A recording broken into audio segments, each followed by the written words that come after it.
There you go. I'm live. So hi, everyone. I am here reading, I thought it was just me, but it isn't, chapter 4. So we're going on with the book. So I invite you to go ahead and sit back, relax. You can just sit back and listen to the book any way. You can fast forward, whatever you want to do to it. So as always, I might mess up some of the words. Hopefully I don't. But you'll get the gist of the book. So we're on chapter 4, which is page 92. This is called The Second Element, Practicing Critical Awareness. A couple of years ago, I was given a noontime lecture to a large group of medical students, residents, and medical faculty. During these daily lectures, pharmaceutical companies or other sponsors often provide lunch to the attendees. About 20 minutes into my talk on shame and health, I started explaining the concept of critical awareness. Very quickly, I noticed a swelling wave of lost faces. I looked out on the audience, almost all of whom were busy eating, and abruptly asked, "How's the pizza?" Everyone stopped chewing, leaned forward in their chairs, and stared back at me with blank expressions on their faces. I pointed to a long table of empty pizza boxes and said, "I'm aware that there were pizzas on that table and that most of you took a couple of slices on your way to your seat. That's awareness." They looked very unimpressed. Then I said, "I'm also aware that you have very little time for lunch and that the drug company's sales rep is offering lunch as an incentive to get you to attend this presentation. If there were no pizza, you probably wouldn't be here. If you weren't here, you wouldn't get to hear me talk. But more importantly, you wouldn't get the pen and the pad that has the drug company's newest logo on it, and patients wouldn't see you carrying that pen and so on. That's critical awareness." They turned and looked at one another, then looked back at me, and in unison looked down at their plates. I smiled. Awareness is knowing something exists. Critical awareness is knowing why it exists, how it works, how our society is impacted by it, and who benefits from it. I think they started to get it. The concept of critical awareness is sometimes called critical consciousness or critical perspective. It's the belief that we can increase personal power by understanding the link between our personal experiences and larger social systems. When we look at the shame category, appearance and body image, motherhood, family, parenting, money and work, mental and physical health, sex, aging, religion, being stereotyped and labeled, speaking out and surviving trauma, most of us have not been taught how to see the connection between our private lives and social, political, and economic influences. Shame works like the zoom lens on a camera. When we are feeling shame, the camera is zoomed in tight, and all we see is our flawed selves, alone and struggling. We think to ourselves, "I'm the only one. Something is wrong with me. I am alone." When we zoom out, we start to see a completely different picture. We see many people in the same struggle. Rather than thinking, "I'm the only one," we start thinking, "I can't believe it. You too? I'm normal. I thought it was just me." Again, but it isn't. Once we start to see the big picture, we are better able to reality check our shame triggers and the social community expectations that fuel shame. I think the best way to learn critical awareness is to apply the concept to a real issue. And let's start by the issue of appearance and body image. I like to use this issue as an example because it's almost a universal shame trigger. To begin to understand the big picture, we need to ask the following big picture questions about appearance. What are the social community expectations around appearances? Why do these expectations exist? How do these expectations work? How is our society influenced by these expectations? And who benefits from these expectations? While each of us would probably have specific answers to these questions based on our age, race, ethnicity, for the purposes of this example, I'm going to respond with broad general answers. First, what are the social community expectations of appearance? From a societal level, appearances include everything from hair, skin, makeup, weight, clothing, shoes, nails, attitude, confidence, age, and wealth. If you pile on community-specific expectations, you might have to add things like hair texture, hair length, skin, color, face, body hair, teeth, looking done up, not looking done up, clothing, and jewelry. Why do appearance expectations exist? I would say they exist to keep us spending our valuable resources, money, time, and energy on trying to meet some ideal that is not achievable. Think about this. Americans spend more each year on beauty than we do on education. How does it work? I think the expectations are both obvious and subtle. They are everything we see and everything we don't see. If you read a fashion magazine or watch TV, you know what you're supposed to look like and how you are supposed to dress and act. If you look hard enough, you also see everything that's missing, the images of real people. If you combine what's there and what's missing, you quickly come to believe that if you don't look a certain way, you become invisible. You don't matter. What is the impact of these expectations? Well, let's see. About 80 million Americans are obese.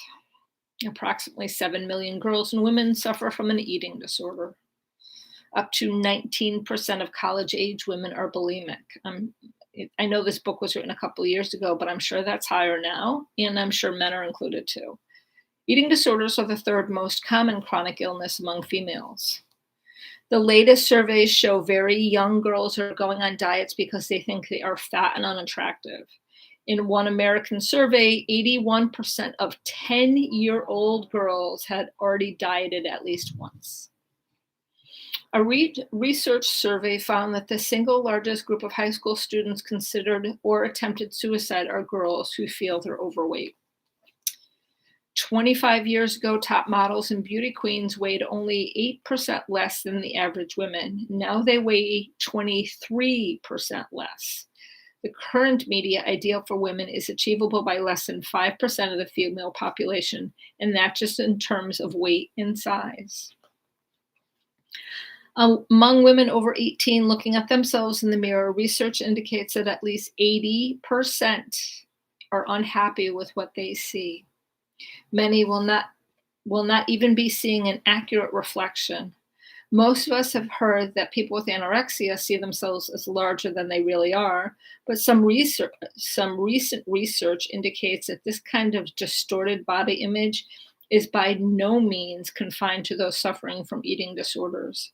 In some studies, up to 80% of women overestimated their size. Increasing number of women with no weight problems or clinical psychological disorders look at themselves in the mirror and see ugliness and fat.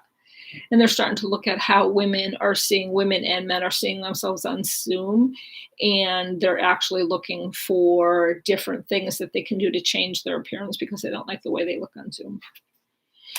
According to the American Society for Plastic Surgery, since 1997, there's been a 465% increase in the total number of cosmetic procedures. Women had nearly 10.7 million cosmetic procedures, 90% of the total.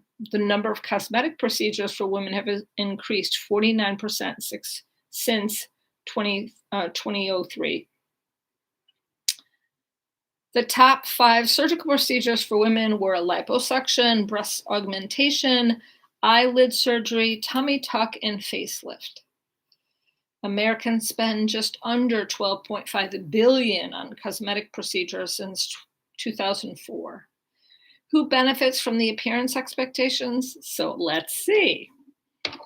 The $38 billion hair industry, the $33 billion dye, $18 billion makeup industry, $15 billion perfume industry, and $13 billion cosmetic surgery industry. That's a whole bunch of folks and see and believe messages that sell the social community expectations of appearance. If we don't believe we're too fat, ugly, and old, then they don't sell their products. If they don't sell their products, they don't make their house payment, and the pressure is on. When we ask and answer these big picture questions, we begin to develop critical awareness. The next step is learning how to use this information to reality check our shame triggers. We do that by looking at our shame triggers and asking these 6 reality check questions. How realistic are my expectations? Can I be all these things all the time? Do the expectations conflict with each other? Am I describing who I want to be or who others want me to be? If somebody perceives me as having these unwanted identities, what will happen? And can I control how others perceive me? And how do I try? Hold that thought for a minute.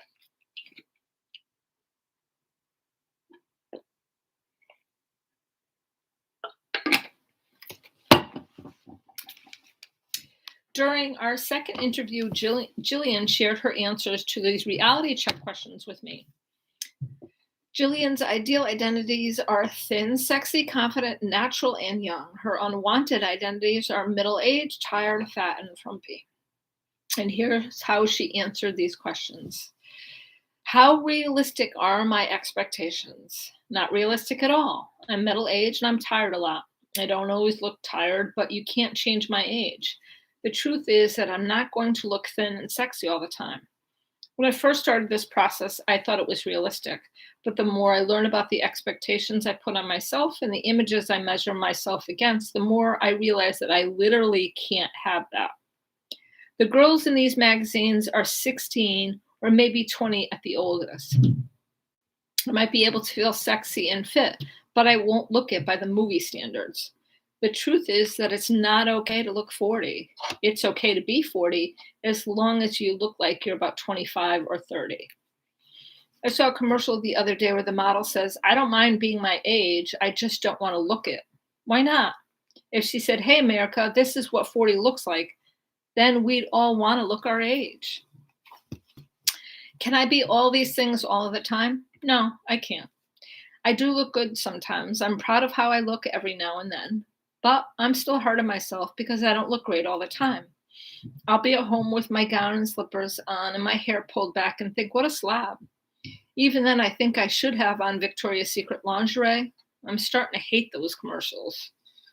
I'm starting to hate all the commercials. I'm starting to hate the television. Sorry, she says the television, but I was just thinking of commercials.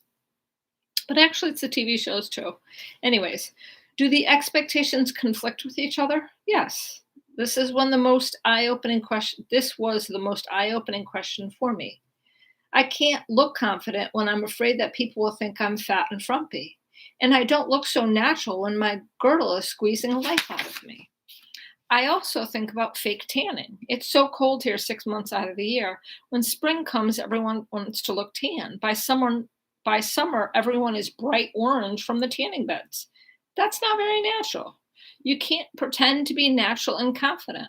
I admire the women who say, I'm 50 and this is what I look like. Take it or leave it. I'm 50 and this is what I look like. Take it or leave it. Am I describing who I want to be or who others want me to be? Some of both. I want to be confident and natural and want people to describe me that way. I don't care as much about being sexy and thin. I want to be healthy, but I think I want to look young and sexy because you are supposed to be those things. I've talked a lot about this with my husband. He doesn't make comments very much anymore. When I talked to him about it, he was shocked about how much it hurt me. My mother-in-law is still pretty judgmental. If someone perceives me as having these unwanted identities, what will happen? At one time, I would have said that I would be embarrassed if I thought people saw me as fat, frumpy, and old. Now I know that it's shame. I guess nothing will happen. I just feel more fun. I would just feel made fun of or ridiculed. But truthfully, I don't think anyone would say that about me except for me. That's a really powerful statement that sometimes we say the meanest things about ourselves to ourselves. Can I control how others perceive me? And how do I try? Before I learned about shame, I thought I can control how others perceive me. Now I know that no one can. So my answer is cheating a little. I really do believe that you can control perception if you stay on top of it. Now I know that's a no-win situation. I don't try as much as I used to, but I still fall back into that thinking. I used to try to control it by not getting myself in situations where I'd be judged. I wouldn't swim at the parties, so I'd stay in my shorts, but then they'd judge you for that. No matter what you do, you can't control how other people see you. As you read Jillian's answers, you can see that reality checking our shame triggers is not easy. And it's almost impossible if we don't have some sense of the big picture. Jillian has certainly zoomed out around her appearance issues in the media. She doesn't just see herself as flawed and incapable of meeting reasonable expectations. She knows what she's up against. It's all women versus a huge beauty industry that's very effective at making us feel bad about ourselves. She seems to have a good sense about how her triggers work and how they affect her. During our second interview, Jillian said, "It's tiring. You can't just know this stuff and think about it once or twice. You have to constantly remind yourself or you get sucked back in. It's hard, especially when the people around you just don't get it." Jillian's right. This element is called practicing critical awareness. If we only ask and answer the questions, we are likely to feel stuck, angry, and overwhelmed. It's bad enough that we are under immense pressure to be unattainably beautiful, but when we learn that this pressure is supported by the weight of a multi-billion-dollar industry, we could feel defeated and resigned. Practicing critical awareness means linking our personal experience to what we learn from the questions and answers. When we do this, we move towards resiliency by learning how to, 1, contextualize, I see the bigger picture, normalizing, I'm not the only one, and demystifying, I'll share what I know with others. When we fail to make these connections, we increase our shame by reinforcing, individualizing, and pathologizing. When we practice critical awareness, we just demystify, contextualize, and normalize. And it shows a little diagram on the bottom. Individualizing, I am the only one. Pathologizing, something's wrong with me. Reinforcing, I should be ashamed. I always find examples helpful, especially when I'm trying to get my head around some new concept. So in this chapter, I've included how Suzanne, Kayla, Teresa, and Sandra answered these big picture and reality check questions. Understanding the big picture often requires us to investigate issues. For example, the list of beauty facts and statistics earlier in this chapter all came from books or the internet. I really encourage you to do your own detective work. It can be very empowering. Of course, you'll want to make sure that you are pulling information from a reputable source, especially on the internet. But there are many individuals and organizations doing wonderful work on exposing how social community expectations impact the way we think, feel, and act. On my own website, www.brenebrown.com, I have critical awareness resource for all of the shame categories, including exercises, links, and list of recommended books. During a recent workshop, one woman told the larger group that she struggles with serious shame issues over money. After the workshop, she came up to me and said, rather than shopping, I'm going to spend my time investigating how credit card debt hurts women. Right on. Let's look at how Susan, Kayla, Teresa, and Sandra applied the principles of critical awareness to their situations. After Susan answered the big picture and reality check question, she wrote, I'm surprised to find myself in this big motherhood war.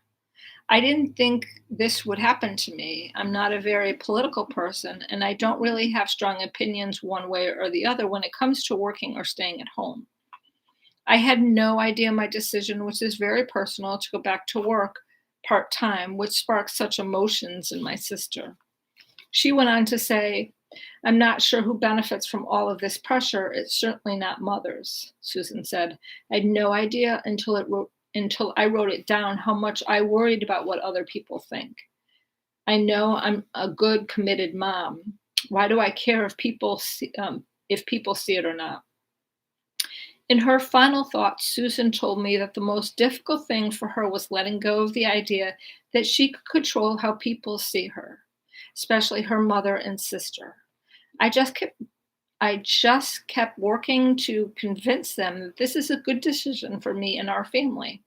I want them to change how they see it. Maybe they will, maybe they won't. I have no control over it, and that's hard. Kayla read over both sets of critical awareness questions and wrote down one simple but powerful sentence. I have bought into the messages that are being used to shame me. She explained that she cared what Nancy, her boss, thought and said because she looked up to her in her tough approach about mixing business and family. Kayla said, "No one benefits from this. No one. Everyone has a life outside of work, and that life can be hard. It's not just hard on women either. There was a guy whose child was sick, and it got so stressful for him that he quit. I felt bad for him when it happened, but not surprised, but not enough to say anything. I asked her if the company benefits from this informal policy, and after thinking about it for a minute, she said, no, not really. Everyone is too stressed. That guy who quit to take care of his son was awesome. We needed him, and now he's gone. Maybe people think it's good for the bottom line, but it's not." Kayla told me her next step was to actually consider leaving for another agency. She said, "It might be the same competitive culture everywhere I go, but I could start over with new boundaries and new expectations." Teresa had a difficult time with these questions. She explained, "I just don't know if I'm making excuses for how I feel or doing something that's going to make me feel better. I can't stop thinking that some better, more put together version of what I have is possible," she said. "One thing is clear. I definitely can't be as stressed and overwhelmed as I am now and have a family that's fun-loving, laid back, and happy." Even though Teresa and her mom had a distant relationship, she told me that she thinks she sometimes judges her family through her mother's eyes. "My constant disappointment in my life wears on my husband and our marriage. It's hard on my kids. They certainly don't care about being more perfect. They just want to be more happy. They just want to be happy. I'm pushing these expectations. My mom is in my head." When Sandra examined how her experience of speaking out fit in the big picture in her community, she came across a complicated intersection of race and gender. She said, on the one hand, Black women are respected for being strong and assertive. This is especially true when we're dealing with white folk. But when it comes to Black men, we're supposed to back down? I don't think that Don believes that, but certainly my husband and in-laws don't think I'm showing him enough respect when I challenge his opinions. Sandra went on to say that she believes this takes a toll on Black women and girls. She said, "I can't be superhuman sometimes and then back down others. I'm really somewhere in the middle." As she used these ideas to reality check her ideal perspective, she wrote, "All of these expectations keep me quiet. If I'm not perfect, I can't speak. I need to be okay with being wrong. I need to be allowed to say, I don't know. I also need to be okay with asserting myself. Sometimes it's as hard to be right as it is to be wrong." In the next sections, we'll explore the strategy that moves us towards resilience and the common barriers that stand in our way. Contextualizing versus individualizing. The word context is derived from the Latin word contextual, meaning to weave or twine together. When we understand the context of an experience, we see the big picture. It goes back to the zoom lens. When we are in shame, we just see our own struggles. As we zoom out, we start to see others engage in similar struggles. When we pull completely back, we start to see an even bigger picture, how political, economic, and social forces shape our personal experiences. Contextualizing is the key to making the shame connection. If I understand how industries and individuals benefit from my appearance shame, does this mean the shame goes away? No, unfortunately not. But identifying the context in which we feel shame helps us build resilience. If we feel shame because despite our best efforts, we can't look like the model on the cover of a magazine, it helps to know that the model probably doesn't look like that either. Her blemishes are airbrushed, her legs are stretched using a computer. Her smile is whitened and her clothes are borrowed. Magazines make money, by selling advertising space, not subscriptions. The goal is to have us look at the women on the cover, feel bad, and then buy all the lotions and potions advertised in the magazine. If we buy a lot of the products, the cosmetic company buys more advertising space in the magazine, and so on and so on and so on. If we buy into the whole package of what we're supposed to look like and think we can't achieve that look only because we don't have enough willpower or genetic advantage, we sink into shame. Context helps us understand how social, community expectations, economics, and politics are all woven together to produce one cohesive image. We can't unravel the truth without recognizing the threads. As the categories indicated, many of us actually fall prey to the same sources of shame, and we experience very similar reactions. However, due to the isolating and secretive nature of shame, we feel like it's only happening to us and that we must hide it at all costs. This, in turn, has led to our false belief that shame is a personal problem, even a psychological defect of some kind, and it's not. Yes, shame can lead to personal problems and even play a role in mental illness, but shame is also a social construct. It happens between people.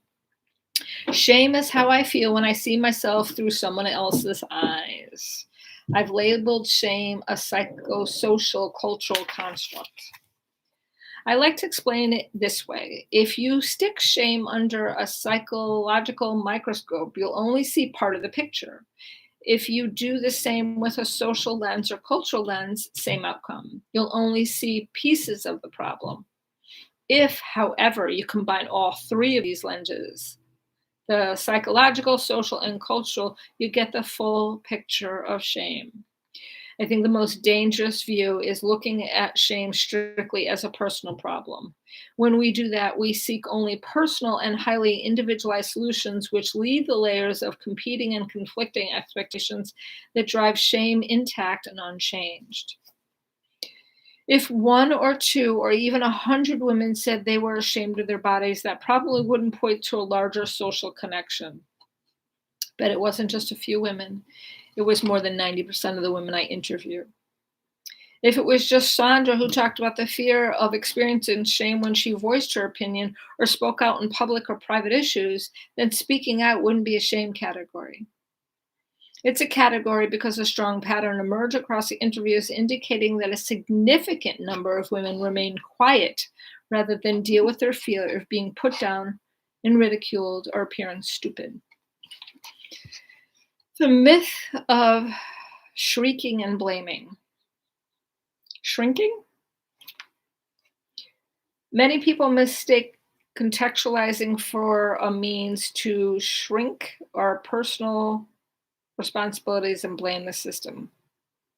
For example, it's not my fault I can't find a job, it's because I'm a woman. It's not my fault that I can't lose weight, it's the diet industry. It's not my fault that I'm in debt, it's the evil credit card companies. I think contextualizing is the opposite of blaming and shrinking. When the women I interviewed talked about the importance of getting the big picture, they didn't talk about making excuses. They talked about finding the power to make changes by understanding the big picture and knowing they weren't the only ones struggling. During my senior year, my mom made me join a group with other girls with Trich. At first, I was really pissed. I didn't even believe that other girls had it. In this group, I found out that several million people have it. It didn't make it go away, but at least I know other people, and I'm not a total freak. There was even a girl 3 years younger than me, and I was able to help her by telling her how I explained it to my friends. Note, Trich is short for, and I'm not even trying it, an impulse control disorder that causes people to pull out body hair, skin, head, eyebrows, eyelashes, etc. It seems to occur most frequently in pre or early adolescent years. I'm one of those people who have had a lot of fear about rape. I'm very proud of things like sexual I'm very aware of things like sexual assault, and no means no. I support that and I believe in it, but I feel a lot of shame because when I think about hot sex, or when I imagine something to make me more excited or more into sex, those are the kind of fantasies and scenarios I think about in my head.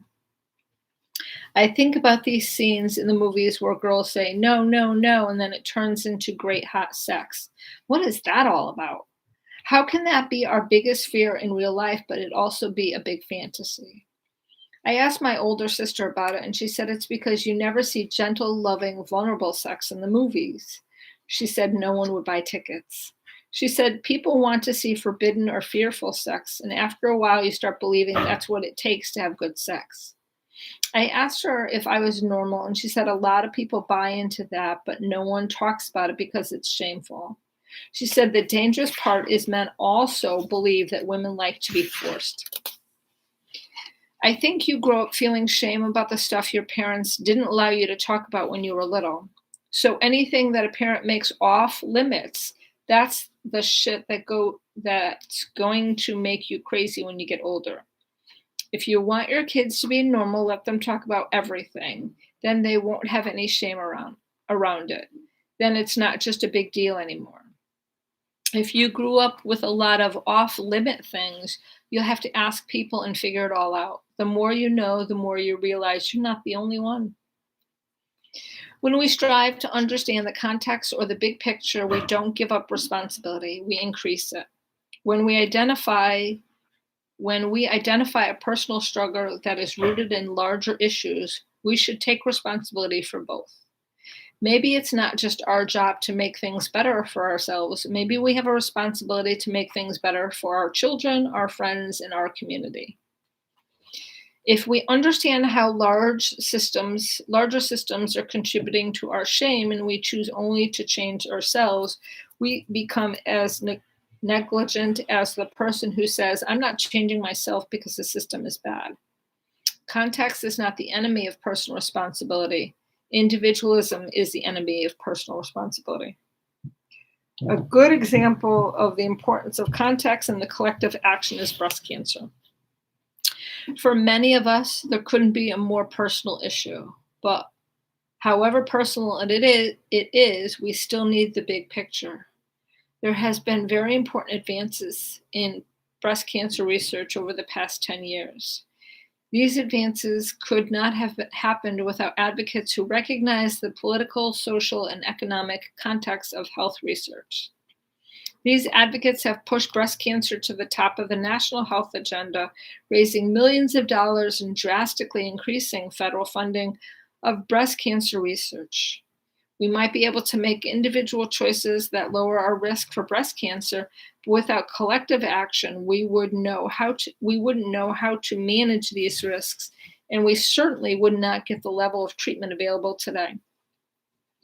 When we talk about putting issues into context in order to increase our critical awareness, increase our shame resilience, we need to realize that getting mirrored in a blaming system is as destructive as being mirrored in self-blame. The most effective way to change the situation is to look at the big picture, and we individualize a problem. There's little chance that we're going to change it. Normalizing versus pathologizing. When it comes to raising critical awareness and increasing our resilience to shame, the most powerful words we can hear are, "You are not alone."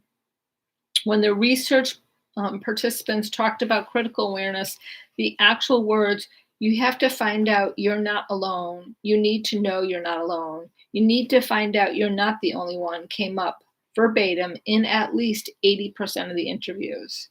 Shame works only if we think we're alone in it. If we think there's someone else, a group of women, a city full of women, a country full of women, a world full of women struggling with the same issue, the concept of shame becomes bankrupt. However, unless we understand our shame triggers and practice critical awareness, chances are we're not going to reach out far enough or often enough for someone to have the opportunity to say, "Hey, you're not alone." On the opposite side of the continuum from normalizing is pathologizing. Pathologizing is classifying something as abnormal or deviant. Without critical awareness, we might believe that the social community expectations are attainable. Individually, it is easy for us to believe that we are the only person who doesn't meet the expectations. Therefore, there is something abnormal or deviant about it. If we're going to develop and practice critical awareness, we have to be able to normalize experiences to the point of knowing we're not alone. Driving it home with divorce. I talked to many women who spoke about the shame of divorce. Some women spoke about their own divorces, and other women spoke about their parents' divorces. One thread running through many of the experiences was the economic consequences of divorce. For many women, divorce takes a serious financial toll in addition to the emotional toll. Here are 4 examples. I went from being the perfect mom and the perfect wife to broke, unemployed, and alone. No one calls you poor when you're married and staying at home with your kids, not even when all the money really belongs to your husband. You think his money is our money and so on. Then one day he leaves and takes everything with him except the kids, thank God. I didn't even know where to mail the mortgage. Now my kids and I live at home with my parents. When you're in your 20s and you move back in with your parents, people think you're lost and trying to find your way. When you're 40 and move back in, everyone thinks you're pathetic. The truth is we're just lost and trying to find our way. Next example. People tell you not to feel shame for your parents' divorce. That's easier said than done. Try telling your son that his grandparents aren't coming to his bar mitzvah because they can't stand to be in the same place. Who feels that shame? What about begging your father for money so you can fill your mother's prescription? My father always tells me, you're on her side. He just won't understand. He left her with nothing. I'm not on anyone's side, but of course, I'm going to care for my mother. My parents divorced when I was 10. I spent the last 8 years listening to my mom tell me horrible stories about my father. She constantly saying, if he loved you, he'd be more. She's constantly saying, if he loved you, he'd do more for you. He left her in pretty bad shape, but he was also broke. If she had more money, she'd probably get off his back. I love my father. He's a good, decent person and a good dad. She makes me feel ashamed to love him. Ironically, he's the one that makes me feel better about my mom. He never says anything bad about her. He actually defends her sometimes. It's so confusing. I knew we needed to get divorced. He had several affairs and our fights were starting to affect our children. I had this idea in my head that I could start over and make a new life. I thought I can get a small, cute house, a part-time job, and we'd be okay. 6 months after we sold our house, I was $14,000 in debt. I had a job that paid $6 per hour, and I could barely make rent. Rather than helping, my ex-husband suggested he take the kids until I get back on my feet. I was so ashamed that I couldn't take care of my own children. I should have been better than to ever let this happen. I got a second job, but that leaves me with no time to be at home with the boys. They still live with him. Like most women, when I read these stories, I feel some combination of sadness, fear, and the need to protect myself from acknowledging that this could ever happen to me. When we do that, however, we reinforce the stereotypes of women who struggled financially after divorce by individualizing their situation. She brought that on herself. That's a personal problem, not a community problem. And in many ways, we make women out to be flawed, damaged, or somehow abnormal. It's stupid not to know about the family finances. She'd look harder if she really wanted a good job. If we want to develop critical awareness, we start acknowledging the importance of context. Once we have a better understanding of the big picture, we could start linking. What political, social, and economic realities do divorced women face? Here's what we know. Researchers constantly find that women suffer significant economic losses after divorce, much more than their male ex-partners. Researchers agree that a woman's post-divorce income is driven by labor force participation. Women who work, especially those who have an education and can secure high-income jobs, do better after a divorce. Women who have not worked during their marriage face large economic obstacles. 90% of children stay with their mothers. Only 1 in 4 divorced mothers do not have a court-ordered child support award.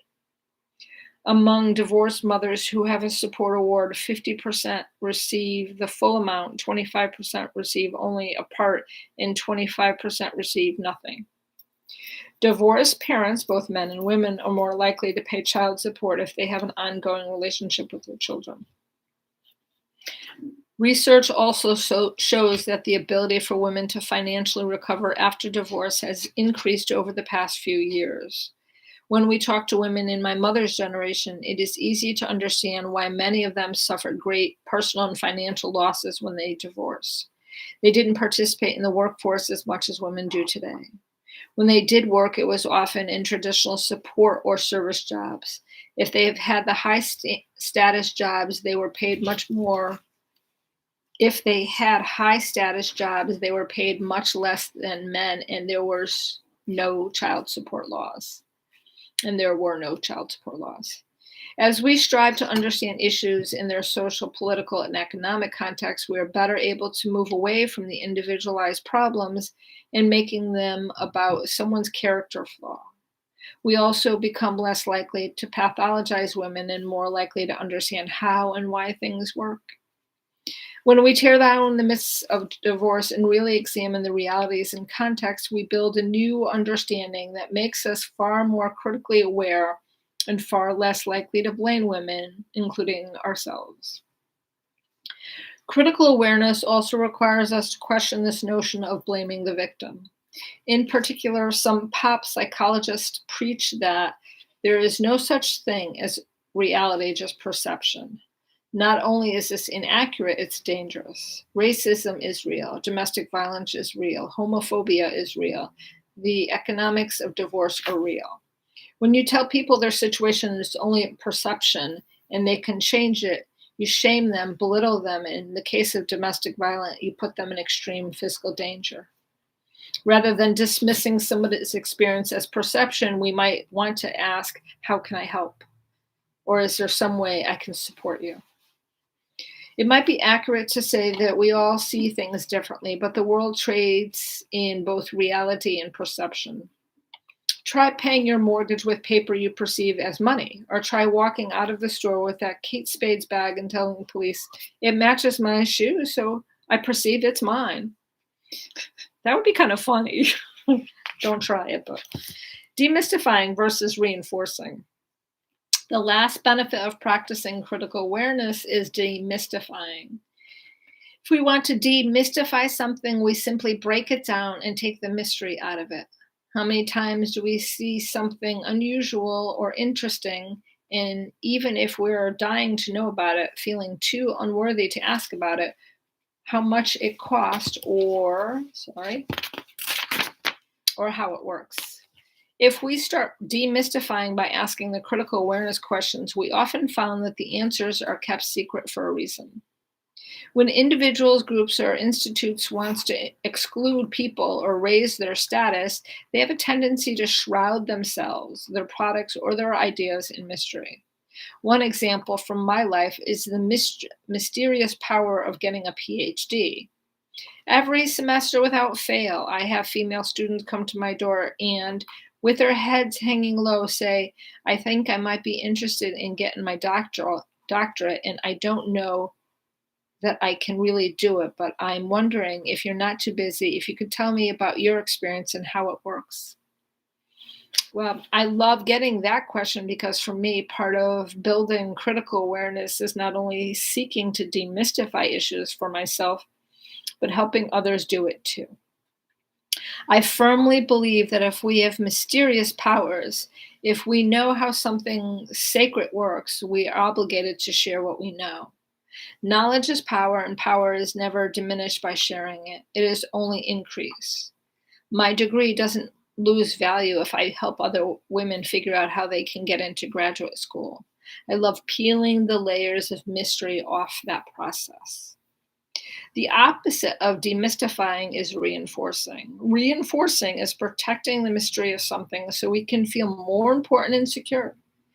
I think we're more susceptible to reinforcing when we feel shame around an issue. But when we reinforce, we weave webs that not only entangle other women, but eventually trap us. Here are two sample responses to the question women ask me about applying to graduate school. That's exciting. I'm glad you asked. I'm really nervous about applying, but a couple of people gave me some really good pointers. I'm happy to share what I know. Well, we could talk about the fit between the programs in your interest, because it's very important to develop a strong program of inquiry before you start applying. You want to make sure methodology that your research agenda is compatible with the research agenda of the college and the scholars with whom you will be doing your training. These are actual responses that I received when I asked for help with my graduate application. After the second response, what saved me from shame and yielding to intimidation was my level of acknowledged vulnerability. When I reached out, I knew I was vulnerable. I knew being perceived as not smart enough was a major trigger for me. The research participants frequently discussed the important relationship between understanding their shame triggers, demystifying, and reinforcing. When we don't understand something and not understanding is a shame trigger, we are often too fearful to even ask for an explanation. I've named this the Edamina threat. Edamina, I'm not saying it right. I know I'm not. Is more than a soybean. The word and I know I had to say it, I just can't think right now, means beans on branch. It's a green vegetable, soybean, that is incorporated into many types of dishes and often eaten as a snack. It's pronounced edamame. Oh, there you go, edamame. The edamame threat is more than a soybean. A couple of years ago, Steve and I went to a dinner party at an acquaintance house. These were new fancy friends, and I was anxious to make a good impression. When we got there, they offered us an appetizer, a big silver bowl of beans. When I first saw them, I thought they were beans that needed to be shucked for dinner. So when they offered them as an appetizer, I'm sure I looked shocked. I said, "Really, what is it?" I've never forgotten the look on their faces. They were absolutely floored. "What do you mean, what is it?" I immediately felt, don't you eat sushi? Then, as if it were both unbelievable and fascinating, I desperately wanted to turn right around and go home. I was filled with shame. A couple of weeks later, I was in my office working and eating some beans. I ended up really liking them. A student knocked on my door and asked if she could come to talk to me about a paper.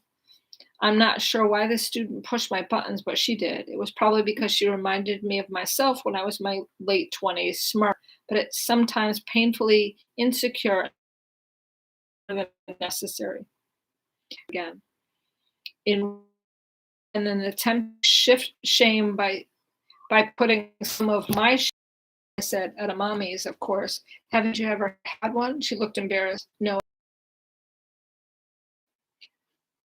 I left my office. Why had I done that? Why did I care so much? I'm not a food snob. I have no stake in soybeans. I thought about it for several days before it hit me.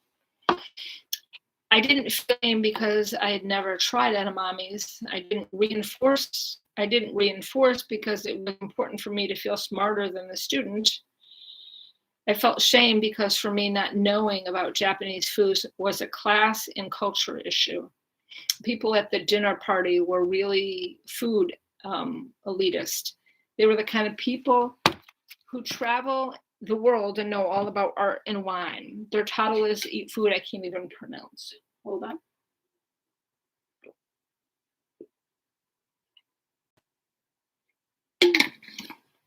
The more I thought about it, the more I realized that the class was a major shame trigger for me.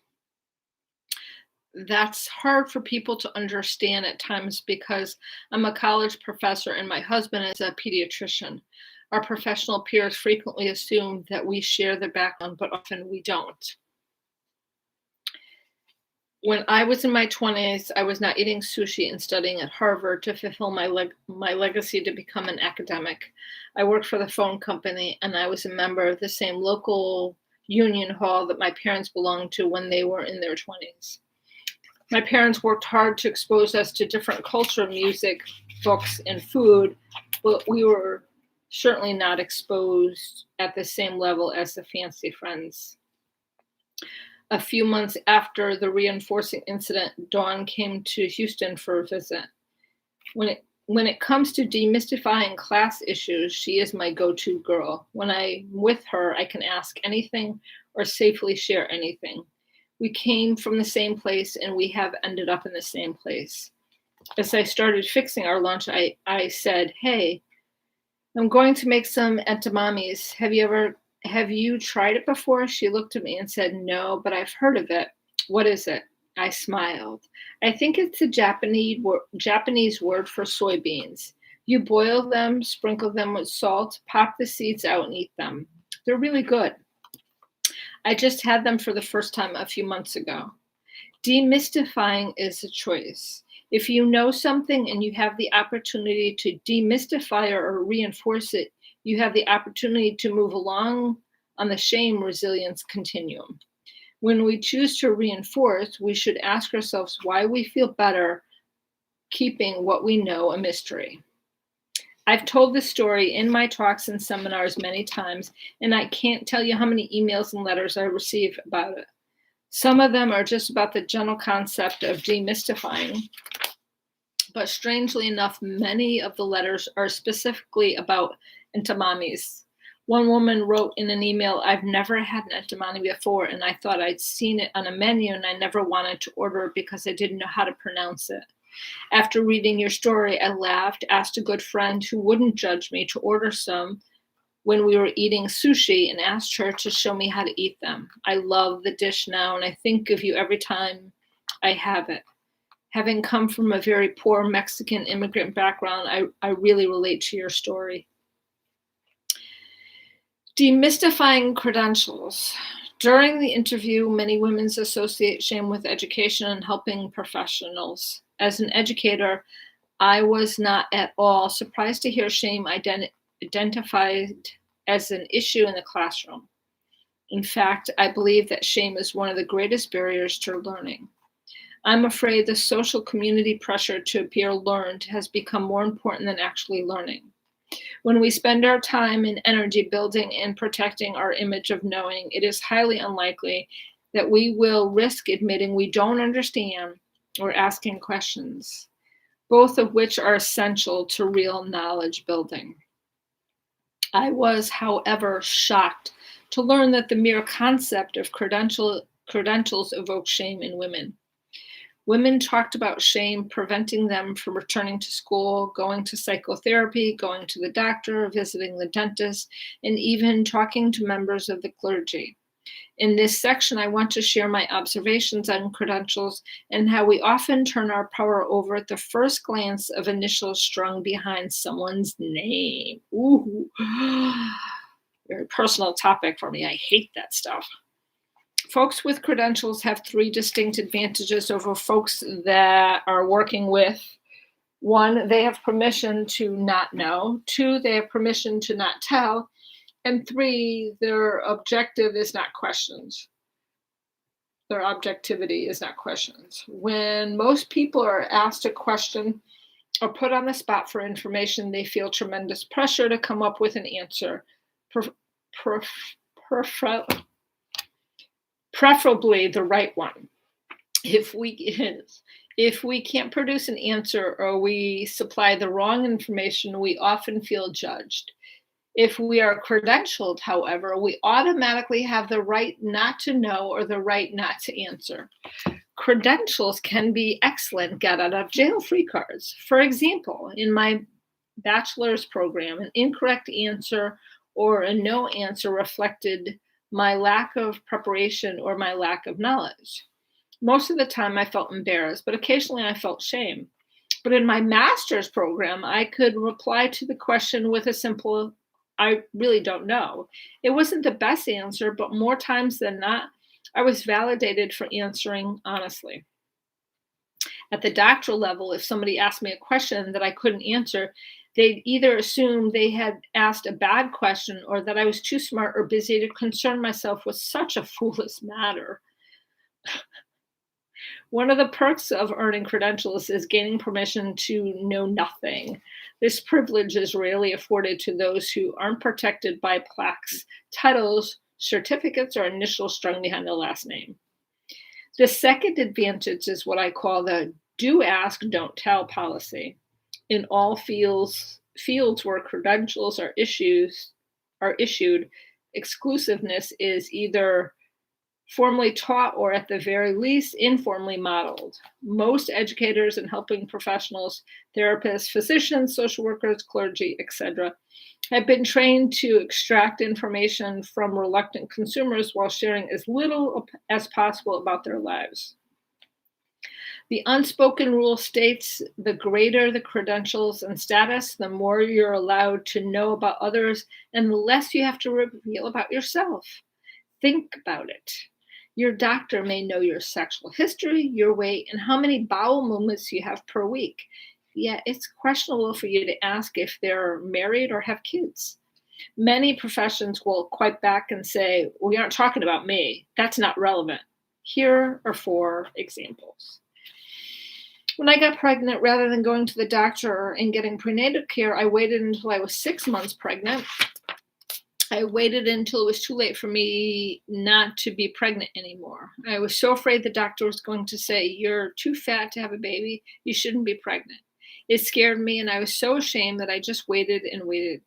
I can't believe I put myself or my baby at risk because I was so humiliated about my weight. I just hate doctors. Next example. My daughter died of cancer when she was 6. My preacher said that I was being selfish by grieving her death because she was in a better place. She was with God. He's a very smart and educated man, but I think what he said was cruel. It made me hate him, it made me hate my church, and it made me hate God. I still hate the preacher, I still don't go to the church, and I'm working on things with God. But how dare somebody shame you about grieving the death of your own child? No collar, no degree should allow you to do that. Do you have any idea how many years it took me to get over the shame of being sad? I'm allowed to grieve. Part of me will always grieve. What he said was a terrible, terrible injustice. He took advantage of his position. The next example. The very first time my son got an ear infection, my pediatrician said, well, what's it going to be, your career or your son's hearing? Only a doctor would feel entitled to say something like that. I asked him if his kids went to daycare, and he said, my kids aren't in the doctor's office with an ear infection. You resent them for acting so much better than everyone else, yet you totally depend on them. Next example. I was 58 when I went back to graduate school. I didn't even know how to email or use a computer. The last time I was in school, we thought a raceable bond was revolutionary. I knew it would be intimidating, but when I'm in class, I turn into a bumbling idiot. If I want to ask a question or make a point, I trip all over myself, not because of the other students, but because of these young professors. They make me so nervous. A few of them are younger than my kids. I hate feeling foolish in front of them. The third advantage of the credentials is the assumption of objectivity. Most credentialed professionals do indeed receive some type of training regarding objectivity, but there is ongoing debate on what is truly achievable. Some are taught that objectivity is possible, and they are trained to try to replace their personal lens with professional lens when they are with clients or patients. Others, including me, are taught that pure objectivity does not exist and that people can't ever completely put away their personal lens. We are trained instead to understand that the biases and power of our experiences so we understand how they might affect our interactions with clients. We believe this is the most ethical way to work with clients. In my experience, the most serious threat to objectivity is the very belief that pure objectivity and value neutrality exist. I have greater trust in those who question objectivity and who believe that people, values, and experience influence our research practice. They are the ones who make the greatest effort to present their opinions in the appropriate context. When we interview doctors, therapists, and other credentials professionals, we can't assume objectivity. We don't have the right to infringe on their private lives, but we do have the right to understand their professional values, ethics, and their motives for working with us. This is especially true for professionals who offer advice or guidance. I want a pediatrician who supports mothers in the workforce. I want an OBGYN who shares some of my basic beliefs about pregnancy and childbirth. I want a CPA who understands my values and ethics. And I certainly want a therapist who shares my basic values about how people change. Given the power of credentials, it is easy to understand why shame often results from interactions with the credentialed. To build connections and power in these situations, we need to practice our critical awareness skills. We need to determine who benefits from our fear and shame and decide how we find support. To that end, we should not hesitate to get referrals from friends. And we must also accept that we have an absolute right to interview credentialed professionals about how they practice before we expose our most personal information or vulnerabilities. In the next chapter, we will learn about the power of reaching out. While the 4 shame-resilient elements don't always happen in a particular order, I found that understanding our triggers and having some level of critical awareness about our issues makes reaching out to others less scary. This is important because, as the next chapter will demonstrate, reaching out is the single most powerful act of resilience. So that is the end of chapter 4, and I will read chapter 5 probably next Monday. It'll probably be at 10 o'clock. I just want to see how long chapter 5 is. Let's see, it's about 30 pages, a little more than 30 pages. So as always, I encourage you to come to Friday book review. We have it at 1 o'clock from 1 to 2, and we just talk about the chapter, talk about how it relates to our life or doesn't relate to our life, how we can use some of the information there to change the way that we look at our lives.